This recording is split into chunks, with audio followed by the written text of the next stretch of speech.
نحمده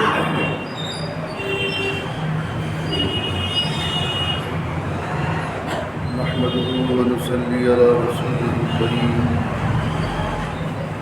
أما بعد بسم الله الرحمن الرحيم اللهم طهر قلبي من النفاق وعملي من الرياء ولساني من الكذب وعيني من الخيانة فإنك تعلم خائنة الأعين وما تخفي الصدور.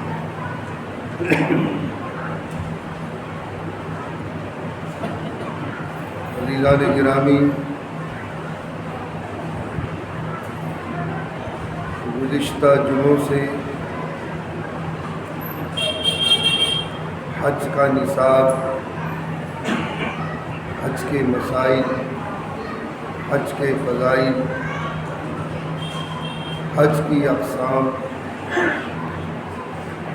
عمرہ اور حج کرنے کا طریقہ، ایام مینا کے فضائل جو حج کا مغز ہے، یہ تمام تفصیلات گزشتہ جمعے کو مکمل ہو چکی ہے۔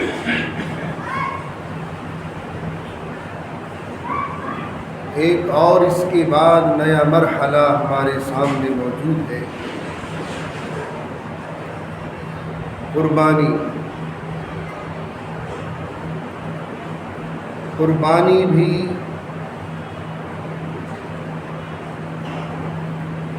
سنت ابراہیمی کے ساتھ ساتھ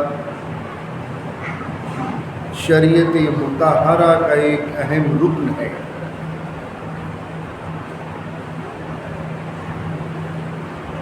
سب سے پہلے قربانی کا نصاب ذہن نشین فرماتے چلیں۔ جو صاحب نصاب ہیں، اہل ثروت ہیں، جو زکوٰۃ نکالنے والے افراد ہیں، ان پہ تو قربانی واجب ہی ہے، اس میں کوئی دو رائے نہیں ہے۔ جو صاحب نصاب ہیں ان پہ قربانی واجب ہے، لیکن بہت سے افراد کے ذہن میں یہ باتیں آتی ہیں کہ جو صاحب نصاب نہیں ان پر زکوٰۃ قربانی واجب نہیں۔ ایسا کوئی کانسیپٹ نہیں ہے ہمارے یہاں، کوئی تصور نہیں، چونکہ زکوٰۃ کا نصاب الگ ہے، قربانی کا نصاب الگ ہے۔ ہاں یہ تو کہہ سکتے ہیں کہ فطرے کا نصاب، صدقۃ الفطر کا نصاب اور قربانی کا نصاب بالکل سیم ہے۔ جو صاحب نصاب نہیں ہے، اگر ان کے پاس نہ سونا ہے، نہ چاندی ہے، نہ نقد روپیہ ہے، نہ مال تجارت ہے، ان تمام چیزوں کا تعلق ہے صاحب نصاب ہونے سے۔ اگر یہ تمام چیزیں ہمارے پاس موجود نہیں ہیں، لیکن گھر میں وہ فالتو سامان جو مستعمل نہیں ہے، جو ہمارے یوز میں نہیں آتا، ہم اس کو استعمال نہیں کرتے، فرنیچر کا سامان ہے، تانبے پیتل کے برتن ہیں، دیگیں ہیں، تو استعمال میں نہیں آتی، اور اس کی قیمت 52.5 تولے چاندی کو پہنچ رہی ہے، تو پھر قربانی واجب ہوگی۔ یہی نصاب سیم صدقۃ الفطر کا ہے۔ تو یہ تو کہہ سکتے ہیں کہ صدقۃ الفطر کے تعلق سے اگر آپ کے پاس عید والے دن صبح صادق ہونے سے پہلے اتنا پیسہ آ جائے کہ جس سے آپ 52.5 تولے چاندی خرید سکتے ہیں تو صدقۃ الفطر واجب ہو گیا۔ اسی طریقے سے ایام قربانی میں، وہ 3 دن جو ایام قربانی کے ہیں، اگر ان ایام میں بھی اگر آپ کے پاس اتنا پیسہ آ جائے کہ جس سے آپ 52.5 تولے چاندی خرید سکتے ہو تو پھر قربانی واجب ہو جائے گی۔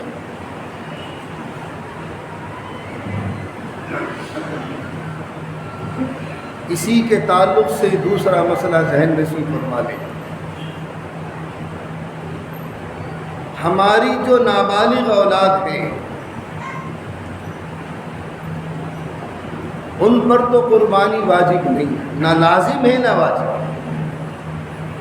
ہاں اگر والدین صاحب حیثیت ہیں اور اپنے نابالغ بچوں کی قربانی کرنا چاہتے ہیں تو ہو جائے گی، نفلی قربانی ہو جائے گی۔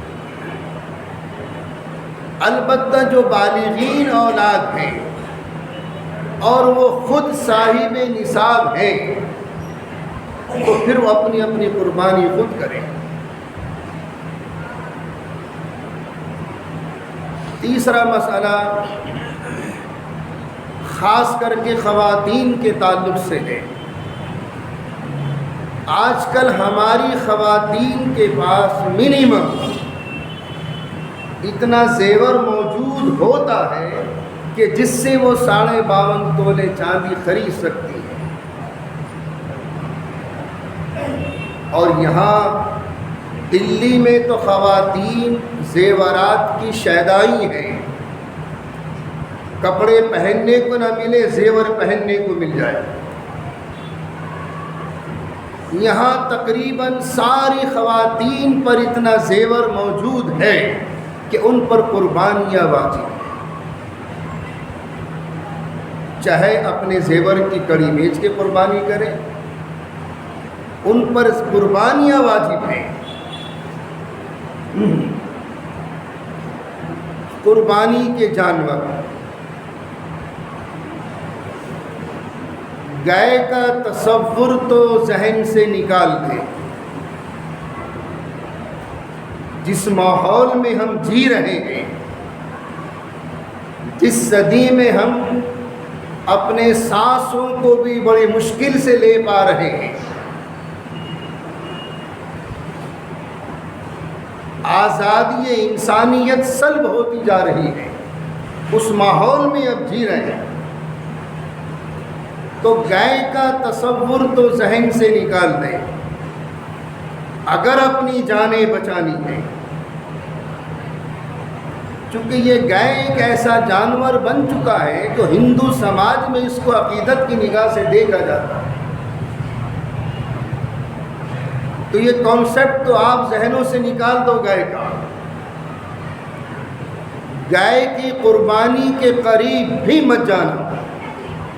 اگر اپنی جان، مال، مکان، عزت و آبرو محفوظ رکھنا چاہتے ہو، یہ بمانگ دھول میں اعلان کر رہا ہوں یہاں سے حوض والی مسجد کے منبر سے، کہ گائے کا تصور ذہن سے نکال دیں۔ بہت سے مولویوں کے اعتراض ہو تو ہونے دو میری اس بات پہ۔ گائے کا تصور ذہن سے نکال دینا، بس اس کی قربانی کے قریب مت جانا۔ اگر اپنی جان اور مال محفوظ رکھنا ہے آپ کو، اب کوئی کسی کی سنوائی نہیں ہو رہی، ہمارے کورٹ بھی فیل ہو چکے ہیں، ہماری عدالتیں بھی فیل ہو چکی ہیں، جس صدی میں ہم جی رہے ہیں۔ بیل، بھینس، بھینسا، اونٹ، اونٹنیاں، بھیڑ، بھیڑا، بکرا، بکریاں، دمبے، دمبیاں، یہ ہیں ان کی قربانی کا۔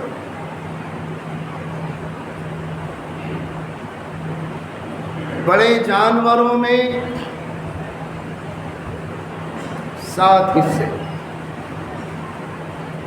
بیل ہے، بھینس ہے، بھینسا ہے، اونٹ ہے، اونٹنیاں ہیں، ان میں تو 7 حصے۔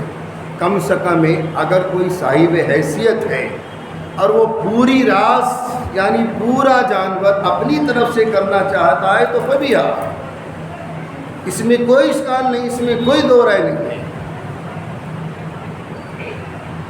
تو اگر بڑا جانور کوئی صاحب حیثیت اپنی طرف سے ہی کرنا چاہتا ہے تو کر دے، لیکن بڑے جانوروں میں کم سے کم 7 حصے ہوں گے۔ 7 حصے سے اگر زیادہ کسی کا 8 ہو گئے یا 9 ہو گئے تو کسی کی قربانی نہیں ہوگی۔ تو بڑے جانوروں میں 7 حصے، 7 پتیاں ڈال سکتے ہیں، 7 پتیاں بڑے جانوروں میں۔ اسی کے تعلق سے ایک مسئلہ اور ذہن نصیب فرما لیں، چونکہ قربانی کے جانور کا مطلب بھی یہ ہے کہ ہم اللہ کے نام پر خون بہا رہے ہیں۔ صاحب قربانی جتنے بھی افراد ہیں کھانے کی نیت سے قربانی نہ کریں، اللہ کی رضا کے لیے قربانی کرنی ہے۔ ارے بھائی وہ گوشت تو ملے گا یا آپ کو کون کھائے گا اس کو، لیکن نیت نہ کرے، نیت قربانی کی ہو، نیت قربانی کی ہو، اللہ کے نام پر خون بہانا ہے، اور یہ بہت عظیم عمل ہے، اللہ کو بہت پسندیدہ ہے اس دن کا خون بہانا۔ اللہ بہت خوش ہوتا ہے اس عمل سے، یہاں تک کہ فضائل انشاءاللہ آئیں گے اگلے جمعے کو، فضائل میں آتا ہے کہ صاحب قربانی جس جانور کی قربانی کر رہا ہے ذبح کے وقت اس کا خون زمین پر ٹپکنے سے پہلے اللہ اس کی مغفرت فرما دیتا ہے۔ یہ فضائل بھی ہے قربانی کے۔ تو 7 جتنے بھی ہمارے شراکت دار ہیں، 7 حصے دار ہیں، ان کی نیت کھانے کی نہ ہو، قربانی کی۔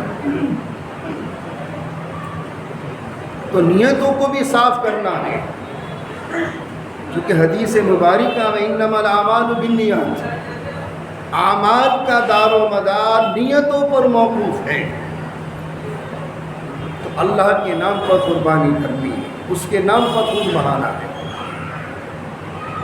عقیقہ، عقیقے کا مطلب بھی ہے اللہ کے نام پر خون بہانا، اس کا مطلب بھی یہی ہے۔ اگر آپ اپنے بچوں کا عقیقہ نہیں کر سکے حالات کے اعتبار سے، تو قربانی کے بڑے جانوروں میں حصہ ڈال سکتے ہیں، قربانی کے بڑے جانوروں میں حصہ ڈال سکتے ہیں۔ البتہ علامہ تھانوی رحمۃ اللہ علیہ نے ایک جزیہ بیان کیا ہے کہ لڑکوں کی طرف سے 2 حصے، لڑکی کی طرف سے 1 حصہ، اور اگر اتنی بھی گنجائش نہیں ہے، کیونکہ لڑکے کے لیے 2 بکرے ہیں، لڑکی کے لیے 1 بکرا یا 1 بکری ہے، یعنی بکرے کی بھی روایت موجود ہے حدیث، لڑکی کی طرف سے عقیقے میں بکرا بھی کر سکتے ہیں، بکری بھی کر سکتے ہیں اگر دستیاب ہو جائے، لیکن اگر 2 کی گنجائش نہیں تو 1 بھی کر سکتے ہیں، 1 حصہ بھی ڈال سکتے ہیں۔ یہ آپ کی جیب پر موقوف ہے مسئلہ، آپ کے حالات پر موقوف ہے۔ تو بڑے جانوروں میں عقیقے کا حصہ بھی ڈال سکتے ہیں۔ ایک اور خلش میں آپ کی ذرا دور کرتا چلوں، والدین جب اپنے بچوں کا عقیقہ کرتے ہیں تو الگ سے اپنا حصہ ڈلواتے ہیں، اس کا کوئی تصور نہیں، یہ شریعت میں اس کا کوئی تصور، کیا ضرورت ہے حصہ ڈلوانے کی الگ سے؟ کس نے بتا دیا؟ کون سے مولوی نے آپ کو بتا دیا؟ بھائی جو آپ عقیقہ کر رہے ہیں اپنے بچوں کا اسی میں سے کھائیں، خود بھی کھائیں، رشتہ داروں کو بھی کھلائیں، غریبوں کو بھی کھلائیں، اور غریبوں کو پہلے کھلائیں، غریبوں کو پہلے کھلائیں۔ جیسے ولیمے میں غریبوں کو بھی مدعو کرو، اسی طریقے سے عقیقے کے حصوں میں بھی، عقیقے کے کھانے میں بھی غریبوں کو مدعو کرو۔ تو یہ کوئی تصور نہیں شریعت میں کہ میاں والدین اپنا الگ سے لے کر ڈالیں گے پھر کھائیں گے، ایسا کچھ نہیں ہے۔ جو جانور آپ نے بچوں کے عقیقے میں کر دیے اسی میں سے کھائیں۔ تو یہ قربانی کے مسائل انشاءاللہ آئندہ بھی آئیں گے۔ اگلے جمعے کو قربانی کے جانوروں کی عمریں اور کون کون سے قربانی کے جانور کی قربانی جائز ہے اور کون سے جس میں کیا کیا عیب ہیں ان کی قربانی جائز نہیں ہے، انشاءاللہ اس کی تفصیل آئندہ جمعے کو آئے گی۔